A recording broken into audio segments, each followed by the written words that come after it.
Welcome back to Boston Herald Drive on Boston Herald Radio. John Sapichetti, Adriana Cohen, Chris McCarthy. Welcoming in Ann Coulter, author of the book In Trump We Trust, E Pluribus Awesome. Ann, welcome into Boston Herald Radio.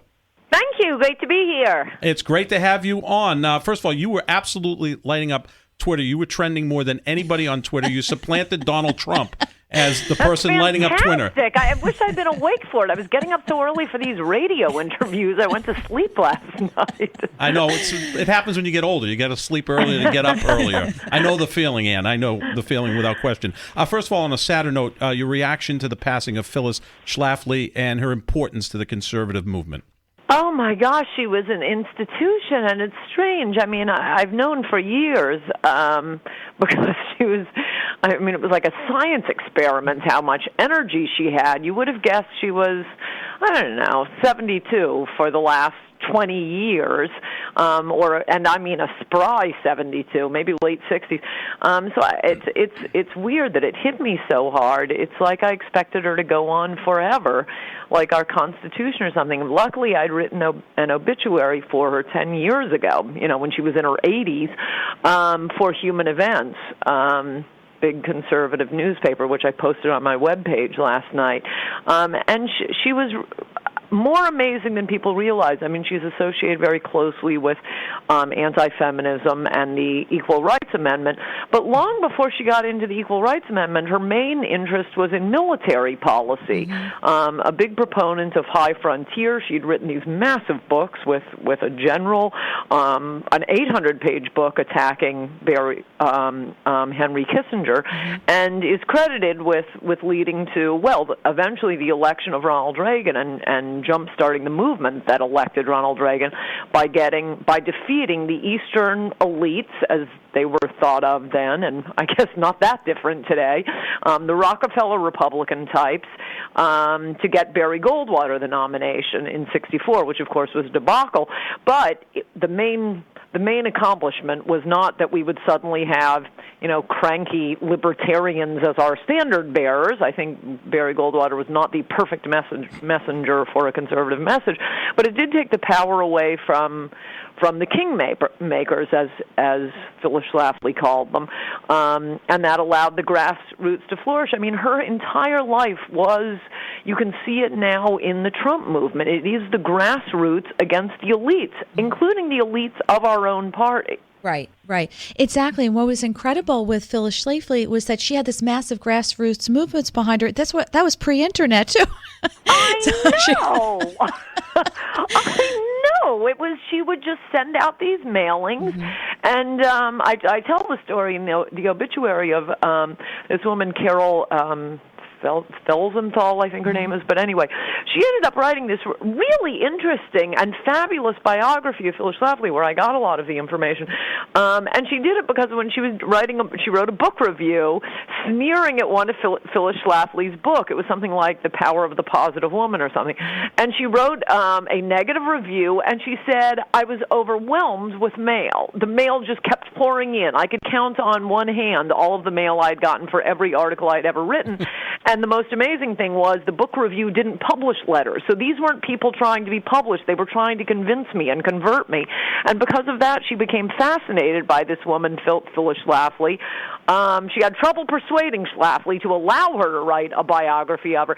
But it's a very interesting biography. And one other thing people don't know, because she wrote in a very simple style so that everyone could understand it, even politicians. But she was almost the first woman ever to attend Harvard Law School. She was there as a graduate student, and although Harvard Law School did not admit women at the time, they were so impressed with Phyllis Schlafly. Every place she went, her professors would say she's brilliant, she's the most impressive student we've had in a decade here. They were going to make an exception for Phyllis Schlafly and get her into Harvard Law School, but God bless her, she said, no thanks. I'm going back to Illinois and finding myself a husband. Right, and decided to have, six very successful kids they turned out. Terrific kids, too. You would think with all she did, I mean, the feminists love to sneer at her for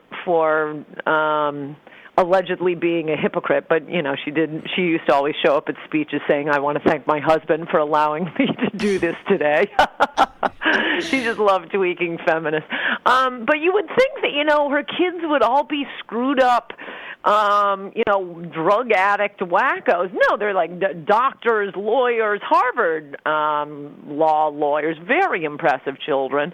And, of course, her crowning achievement was endorsing Donald Trump this year, saying it's America's last hope. Ann, you have a new book out on Donald Trump, and people know you as an author, but before you were an author, you were a Capitol Hill staffer, you're an Ivy League trained lawyer. If Donald Trump asked you, assuming he wins the presidency, which we're hoping for, if he asked you to serve in his administration, would you do that? Oh, I'm so glad you asked. Only one position, FCC chairman. Protecting free speech. I so hate the media. I think we need a major overhaul. That would be interesting. We're joined by Ann Coulter. The book is In Trump We Trust, E Pluribus. Awesome. And just talk about the highs and lows from last Wednesday. Donald Trump is meeting with the Mexican president, seemed very toned down, quote-unquote presidential, and I know a lot of his supporters are like, oh, no, we've lost him, but then he comes back to Arizona, and he's Trump as usual. What were your emotions like last Wednesday? I thought he could just stop campaigning and start planning the transition team after last Wednesday. It was unbelievable. It was fantastic. I mean, to instantly accept this offer from the president of Mexico, Hillary, still hasn't. The invitation was extended to both candidates. Trump was, as I argue in the book, he's a very successful businessman. To act as if, as his detractors love to do, that his entire personality is captured in his Twitter feed or his reality TV appearances. No, everyone understands this. You talk differently than you to your wife than you do to your employer, differently than you talk to your children or friends or strangers. There are different aspects to a person.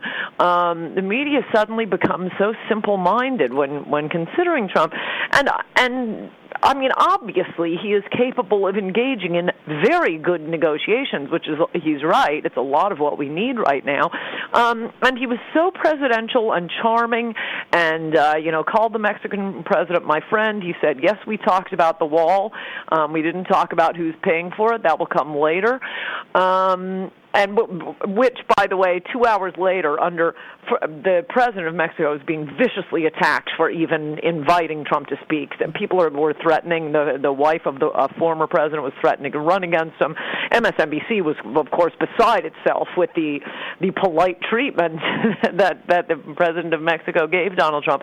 So 2 hours later, even though in front of the president of Mexico, Trump had said, we discussed the wall, but not who's paying for it, no contradiction from the president, and they did have a few contradictions during that press conference. 2 hours later, the president came out, President Nieto came out and issued a statement saying, I did too tell Donald Trump that we're not paying for the wall. And now suddenly, obviously completely incredible that he's just coming out covering CYA, as they say. But now the media takes that as Trump lied. You just can't win with the media. You have to not listen to the media, listen to Trump. He has been giving magnificent speeches, and that speech last Wednesday night was, I'd say, it was one of the greatest speeches ever given. No one could take a paragraph, a sentence out of that speech and just show it to people and say, do you agree with this? You would get 90% agreement from any American on that. Right.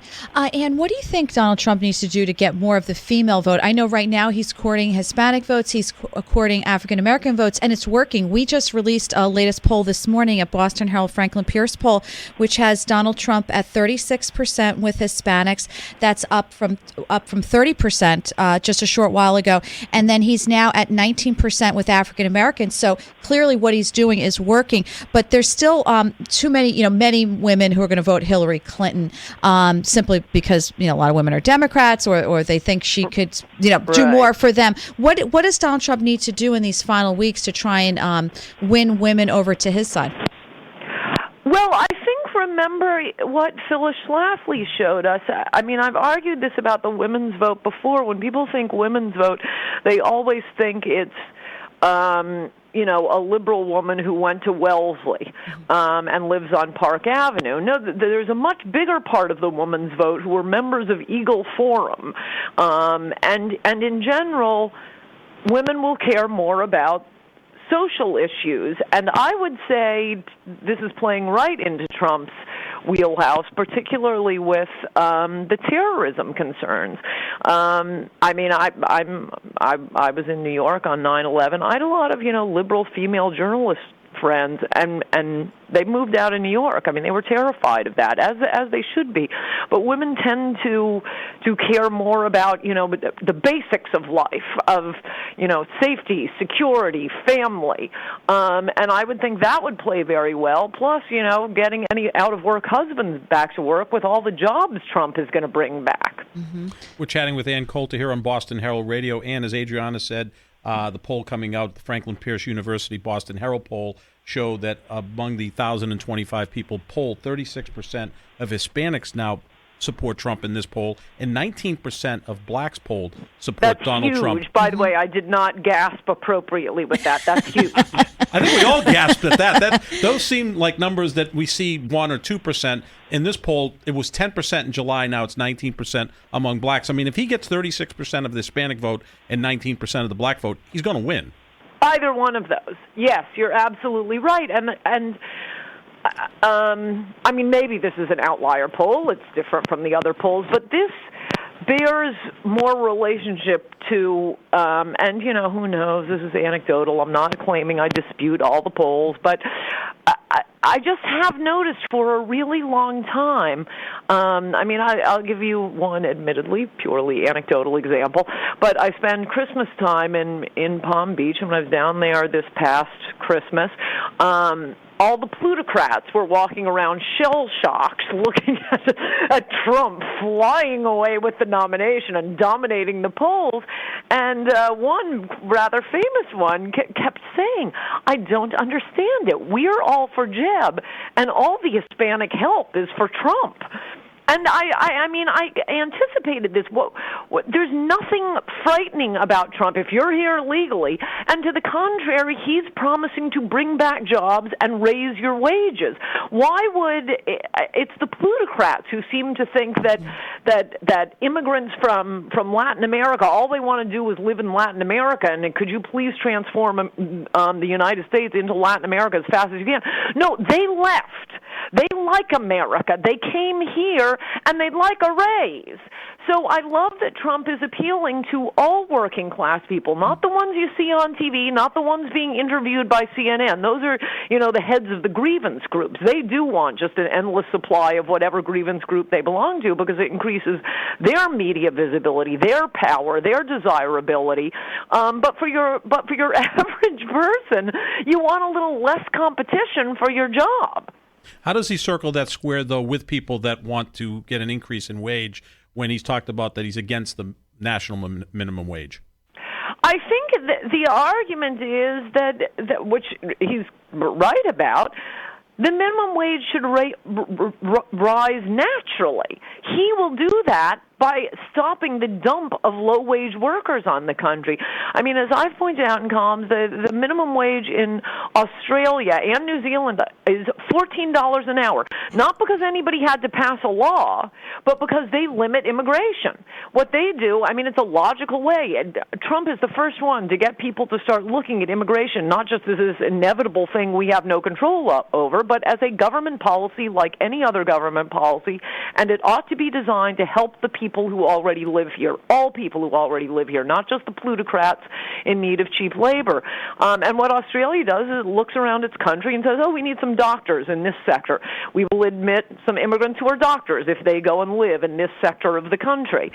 They do it in a logical way to benefit the people already living in Australia. And wow, Trump's speech last Wednesday was just shot through with that to say, and for it to be a shocking political statement, the lodestar of our immigration policy, of any immigration debate, will be, is it good for Americans? He's the first presidential candidate to say that. Right, he's going to put America first, and we saw that with Brexit. That the British people wanted someone to put them first for a change, instead of outsourcing their power and their voice to these opaque bureaucrats, these globalists in Brussels. And some people have concerns that they think Trump is going to soften too much on immigration, that he is not going to move forward with deportation of roughly 11 million Americans. Do you think that'll be the case, or how do you think he'll handle it if he is elected? No, I think he was responding to, the hysterical descriptions of his policy by the media. So the rhetoric softened in that sense. But basically what he's going to do, there will be a few, rejiggerings, like we're going to have a wall, and there will be a major pullback on this breakneck speed of Muslim immigration, which is insane. We're admitting more immigrants post 9/11, or rather Muslim immigrants, than we were pre 9/11. We admit more immigrants from Muslim countries than we do from all of the British Isles. It's crazy. It's crazy that we're doing that. So other than a few tweaks like that I think you'd get 90% agreement on, at least in the privacy of the voting booth, basically his immigration plan is, I'm going to enforce the laws already on the books, which neither political party has done until now. And right now, if you were in the country illegally, you are in the country illegally. That's on the books. Now, his enforcement priorities are criminals, the ones we already have, any illegal alien who gets arrested. So that isn't even we're not going to wait for the, full trial and conviction. If you're in our custody, it could just be bad luck. Maybe you didn't even commit the crime. But if you're arrested and we find out you're illegal, you go home. The other one, which everyone seems to have missed in his speech, though I stood up and cheered when he said it, illegal aliens collecting government assistance. That is money meant for our own people. We have enough poor people. And shockingly, about 65% of illegal aliens are accepting government assistance, far higher than either legal immigrants or native-born American citizens. That's crazy.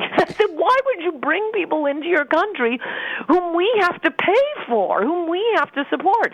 So you're already talking about, who knows, 50-60% of illegal aliens, when we find them, let ICE do their job. They'll be deported. No catch and release anymore. He'll be building the wall, and I think there will be a lot of illegal.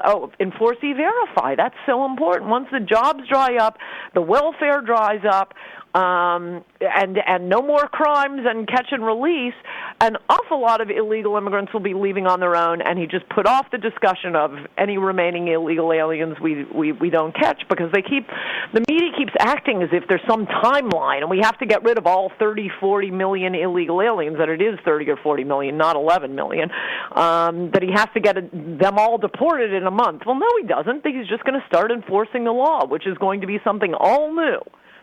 And are you as frustrated as me as a woman? I like to see equal rights for women. I want to see human rights to all human beings. But yet liberals are hell-bent on importing all these Muslims from countries that support Sharia law, which oppress women heinously, and they oppress and execute gays, and women are forced into burqas and genital mutilation. I mean, it's a long list of horrors on how women are treated. If you're a feminist liberal in this country, why on earth do you want to import people who believe women shouldn't even get an education? No, that's right. Can't leave their homes without a man. No, that's why I think the Muslim ban, as we refer to it, is going to be very popular policy with gays and women. That's the sort of issue that ought to be frightening women. I mean, one thing the day after she passed away, Phyllis Schlafly always said, and it is absolutely true, American women are the best treated creatures in the history of the world. Why would we want to give that up? Ann, last night I had the opportunity to watch you at the Rob Lowe roast, and although I agree with you, it was the roast of Ann Coulter featuring Rob Lowe. And a few of your thoughts on that. I thought your material was better than some of the alleged professional comedians that were up there, but just some thoughts on their reaction and how they treated you. Well, I didn't see it. I had to go to sleep to get up for early morning radio. And also I was there, so I didn't need to see it. And I didn't mind. I mean, my whole life has been an Ann Coulter roast. I could have used a little more humor. That was my only complaint with comedians yelling Ann Coulter is a C word, Hitler, the Klan. It was kind of hacky and boring. And yeah, I totally killed. I don't know how they edited it, but I totally killed. You did kill it. It came out pretty good. And Oh, good. I was worried that the sort of the gist of the way that whole Comedy Central thing was going, I thought, crap, they're going to edit it to make it look like I was playing to silence, when I got lots of laughs. And how do you deal with the vitriol that's out there on Twitter? Obviously, you were lighting up Twitter last night, and maybe you weren't following it because you were getting ready for our big interview here today. But how do you deal with all the vitriol that comes on Twitter? I know sometimes I'm a minor player. Sometimes it comes at me, and I don't want to deal with it. But yours is on steroids compared to most people. Well, I don't spend a lot of time reading it. I remember back before Twitter, where I just get lots of mail, and I always wondered about it, the thought process of someone who began a letter with, Dear Ann, you C word. Did they really think I'm going to say to myself, let's see what else this fascinating and insightful person has to say? And a lot of times I'd go on to read the comments to columns either on Twitter or on the comment section, mostly to see if I actually made a mistake. I mean, that's one of the great things about the Internet, about Twitter, if you're a writer and a thinker, and something I like about Donald Trump, that he communicates with the world, with all of us. It's just directly between us and him, and it's okay to make a mistake, so you correct it. You get the instant feedback. It makes information travel faster. And so, when people are just calling you the C word, you just think, or Hitler or Klan or whatever, you just think, well, I guess they didn't have a good argument. Exactly, when they have to resort to these crazy extreme insults like they do with Donald Trump. And before you go, we just want to talk to you about Hillary Clinton's coughing. Many people believe that, this wasn't a one-off that we saw over the weekend. She's been having these coughing spells for like over a year now. And then adding to her list of perhaps medical issues is that during the FBI's interview with her in July, she claimed she couldn't remember whether or not she got classified training and if she signed the document because of her concussion. What's your quick takes on all this? Yeah, I know they want to keep writing this off as if it's just, these crazed alt-rights and their conspiracy theories. Well, we know for a fact she had a concussion, she had a blood clot. Yesterday, Labor Day is the traditional kickoff to presidential campaigns, and there she is out in Cleveland, her opening speech to start the campaign. I tweeted it out. You can't believe it's not like a mocked-up video. She takes the mic and can't stop coughing for 10 minutes. Yeah, it was quite odd to see, without question. Ann Coulter, author of the book In Trump We Trust, E Pluribus. Awesome follow Ann on Twitter at Ann Coulter. Ann, thank you so much for joining us this morning. Hopefully we'll talk to you before the election is done on November 8th.